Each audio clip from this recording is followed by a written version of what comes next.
Welcome to our final marketing presentation on Wrangler jeans, presented by Group 2, featuring Peyton Johnson, myself, Harrison Mathis, Aaron Quirk, Cheyenne Rogers, and Faith Gordon. I'd like to begin the presentation by going over some key figures of the current business situation of Wrangler jeans and the denim industry as a whole.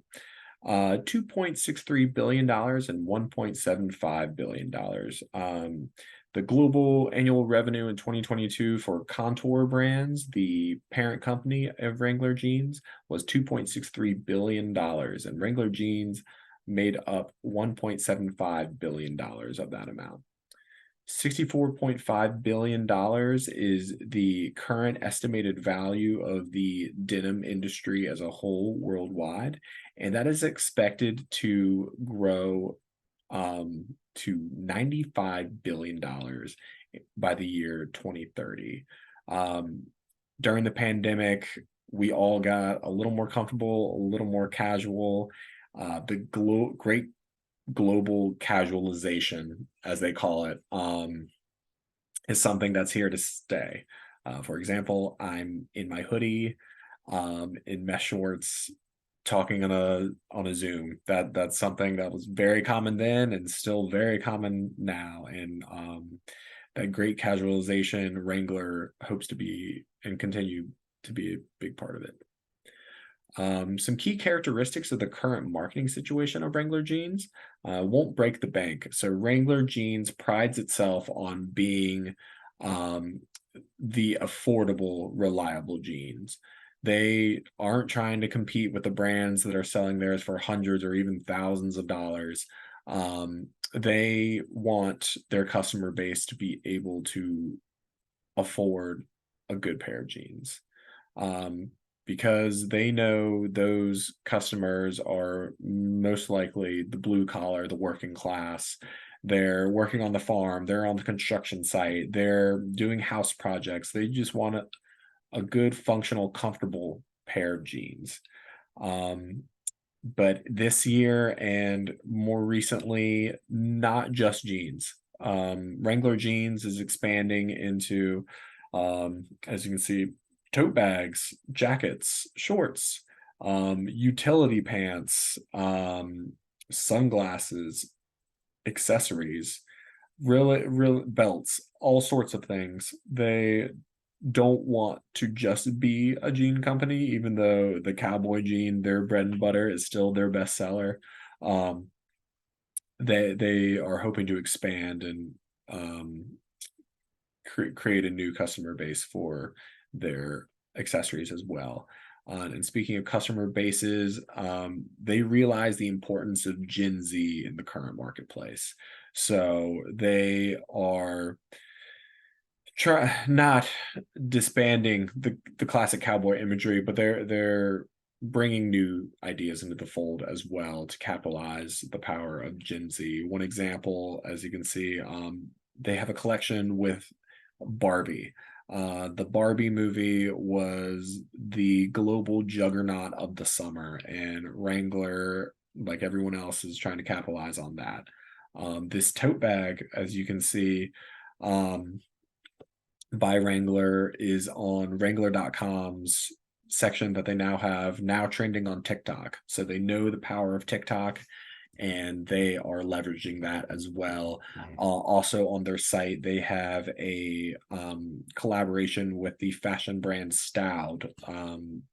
Stowed is a high fashion designer brand originating from LA. So Wrangler is diversifying their collaborations and their offerings. And the situation analysis of Wrangler and kind of the jeans industry as a whole kind of breaks down in this way. The strengths for Wrangler, they have that strong brand recognition, that cowboy imagery. They are synonymous with cowboy culture. And that is something that they've leaned on heavily and will continue to lean on. They have an incredibly large distribution network. Amazon, Walmart, you name it, the world's largest retailers, Wrangler makes that a priority being in there. They are the number 2 best-selling jean on Amazon, and it's a similar situation with Walmart. So they are leveraging that large distribution network to their advantage. And as I said in the previous slide, they're competitively priced. So they're not trying to price out their consumers. They're trying to have ease of access, and get those people who are looking for a brand of jeans that, here, come this way, you most likely be able to afford what we have to offer. Weaknesses: limited market share. So Wrangler, even though it's one of the main players in the space, it's still a small piece of the pie. It's a very crowded space, um, with new competition coming all the time. They're not seen as the trendy brand.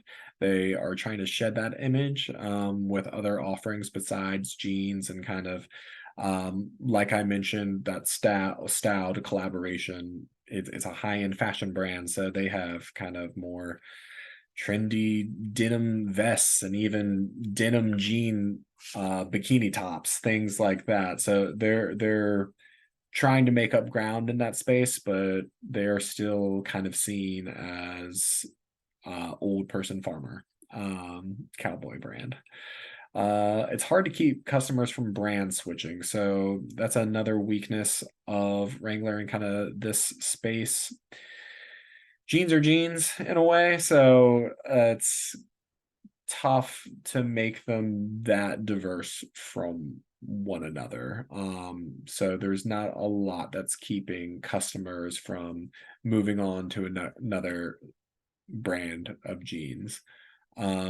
Threats in this space, as I mentioned earlier, there's just increasing competition all the time. There is low barrier to entry.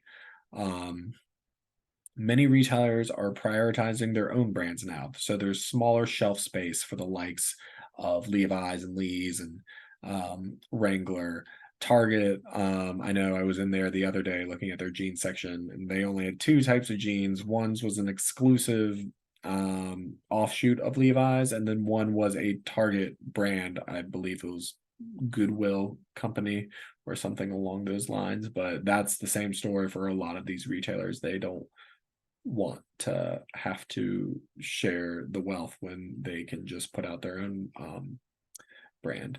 And the economy, it's jeans are not a must have type of thing. So when the economy gets on a downturn, people are not going to be as incentivized to spend their hard earned money on that. For opportunities, the opportunity to socialize, and by that I mean social media.